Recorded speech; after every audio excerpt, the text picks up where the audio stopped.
আসসালামু আলাইকুম সবাইকে। এই তো আজকে আমার ছোটো মেয়ে রান্না করেছে চিকেন রেজালা। এটাই সবার মাঝে শেয়ার করেছে।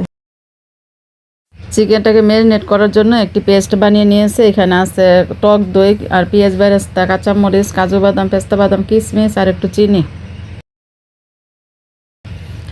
এটা চিকেনের সাথে দিয়ে ভালো করে ম্যারিনেট করে রেখে দিয়েছিল 1 ঘন্টা। এখন চুলা একটি প্যান দিয়ে তেল দিয়ে গরম করে নিয়ে এখানে আস্ত গরম মশলা দিয়েছে, মানে এলাচ, দারচিনি আর তেজপাতা। তারপর দিয়েছে এখানে পেঁয়াজ কুচি। পেঁয়াজটা একটু তেলের সাথে ভেজে নিয়ে তারপর দিয়ে দিচ্ছে এখানে আদা রসুন। আদা রসুনটা একটু তেলের সাথে ভেজে নিয়েছে।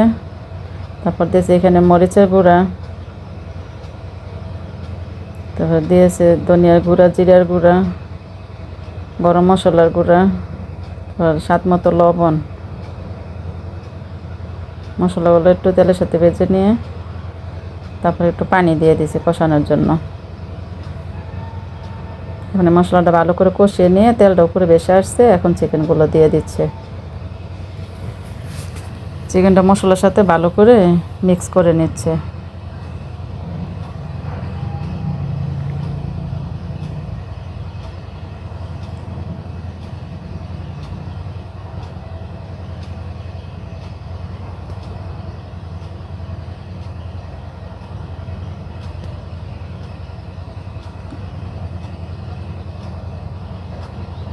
এই যে চিকেনটা মিক্স করে নিয়েছি ভালো করে।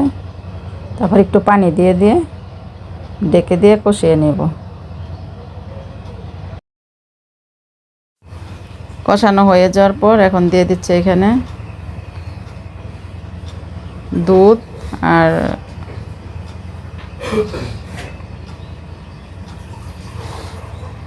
ঘি দিয়েছি 3 চামচের মতো।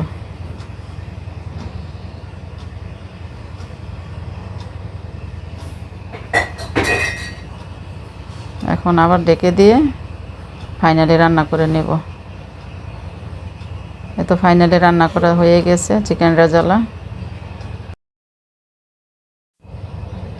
এখন পরিবেশন করে দেখাচ্ছে। দেখতে সুন্দর হয়েছে কালারটা, খেতে অনেক মজা হয়েছিল। এই তো ফাইনালি রেডি। আজকে তো রাখি, আল্লাহ হাফেজ।